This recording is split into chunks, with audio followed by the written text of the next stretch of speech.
Hi friends, welcome back to my channel. ഇന്ന് നമുക്ക് വെണ്ടയ്ക്ക കൊണ്ട് വളരെ ടേസ്റ്റി ആയിട്ടുള്ള വിഴുക്കുവരട്ടി തയ്യാറാക്കിയാലോ.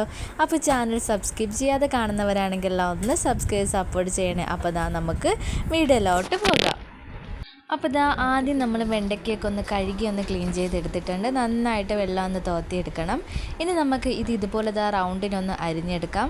ചെറിയ കനം കുറച്ചാണ് നമ്മളിവിടെ ഒന്ന് ഇത് അരിഞ്ഞെടുത്തിരിക്കുന്നത്. ഇനി ഇതിനായിട്ട് നമുക്ക് വേണ്ടത് ഒരു സവാള നീളത്തിൽ കട്ട് ചെയ്തതും 5-6 വെളുത്തുള്ളി കുഞ്ഞായിട്ടൊന്ന് കട്ട് ചെയ്ത് വെച്ചതും അതുപോലെ തന്നെ 2-3 പച്ചമുളകും എടുത്തിട്ടുണ്ട്. നമ്മളിന്ന് ചട്ടിയിലാണ് വെണ്ടയ്ക്ക വിഴുക്കുവരട്ടി തയ്യാറാക്കുന്നത്. അപ്പോൾ ഒരു മൺചട്ടി വെച്ചെടുത്ത് അതിലേക്ക് എണ്ണ ഒഴിച്ചു കൊടുക്കുന്നുണ്ട്. എണ്ണ നന്നായിട്ടൊന്ന് ചൂടായി വന്ന ശേഷം അതിലേക്ക് നമുക്ക് കടുക് ഇട്ട് കൊടുക്കാം. അപ്പോൾ കടുകൊക്കെ നന്നായിട്ടൊന്ന് പൊട്ടി വരണം. അപ്പോൾ കടുകൊക്കെ ഒന്ന് പൊട്ടി തുടങ്ങിയിട്ടുണ്ട്. ഇനി അതിലേക്ക് നമുക്ക് ആദ്യം ചെറുതായിട്ടൊന്ന് നീളത്തിൽ കട്ട് ചെയ്ത് വെച്ചിരിക്കുന്ന വെളുത്തുള്ളി ചേർത്ത് കൊടുക്കാം. വെളുത്തുള്ളി ചേർത്ത് നന്നായിട്ടൊന്ന് ഇളക്കി വെളുത്തുള്ളി ഒന്ന് മൂത്ത് വരുമ്പോൾ അതിലേക്ക് നീളത്തിലായിട്ട് കട്ട് ചെയ്ത് വെച്ചിരിക്കുന്ന സവാള ചേർത്ത് കൊടുക്കാം. സവാളയും കൂടി ഇട്ട് നന്നായിട്ടൊന്ന് ഇളക്കി കൊടുക്കണം.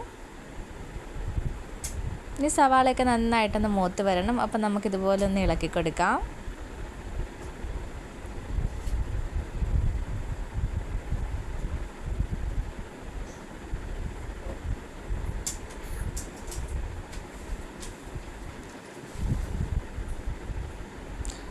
ഇനി ഇതിലേക്ക് ചേർത്ത് കൊടുക്കുന്നത് പച്ചമുളകാണ്. നമ്മളപ്പോൾ എരിക്ക് ആവശ്യത്തിനുള്ള പച്ചമുളക് ഒരു 3-4 പച്ചമുളക് ഞാൻ എടുത്തിട്ടുണ്ട്. അത് നമുക്കിതിലേക്ക് ഒന്ന് ഇട്ട് കൊടുക്കാം. എന്നിട്ട് നന്നായിട്ടൊന്ന് ഇളക്കി കൊടുക്കാം.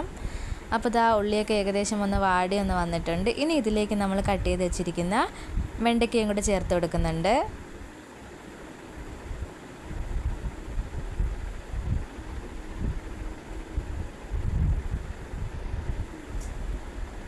ഇനി നന്നായിട്ടൊന്ന് ഇളക്കിയെടുക്കാം.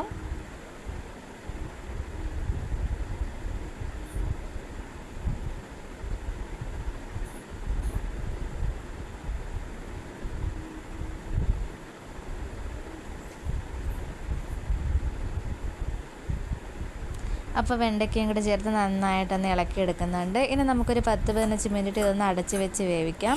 അപ്പോൾ ഒന്ന് അടച്ച് വെച്ച് വേവിച്ചിട്ടുണ്ട്. അപ്പോൾ ഏകദേശം വെണ്ടയ്ക്കയൊക്കെ ഒന്ന് വാടി വന്നിട്ടുണ്ട്. ഇതിൻ്റെ കൊഴുപ്പൊന്ന് മാറി വന്നതിന് ശേഷം നമുക്കതിലേക്ക് ഒരല്പം മഞ്ഞൾപ്പൊടിയും ആവശ്യത്തിനുള്ള ഉപ്പുകൂടെ ചേർത്ത് നന്നായിട്ടൊന്ന് ഇളക്കിയെടുക്കുന്നുണ്ട്.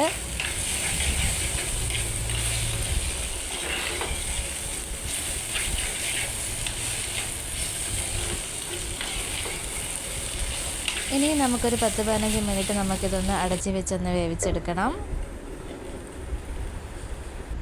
അപ്പോൾ നമ്മുടെ വളരെ ടേസ്റ്റി ആയിട്ടുള്ള വെണ്ടയ്ക്ക വിഴുക്കുവരട്ടി ഇവിടെ തയ്യാറായിട്ടുണ്ട്. ഒന്ന് ട്രൈ ചെയ്ത് നോക്കണം. അതുപോലെ തന്നെ ഫീഡ്ബാക്ക് അറിയിക്കാനും മറക്കല്ലേ. ഇഷ്ടപ്പെട്ടാൽ ലൈക്ക് ചെയ്യാനും ഷെയർ ചെയ്യാനും മറക്കല്ലേ. ഇതുപോലുള്ള ഈസി റെസിപ്പിയുമായിട്ട് ഇനിയും കാണുന്നതുവരെ bye and thanks for watching.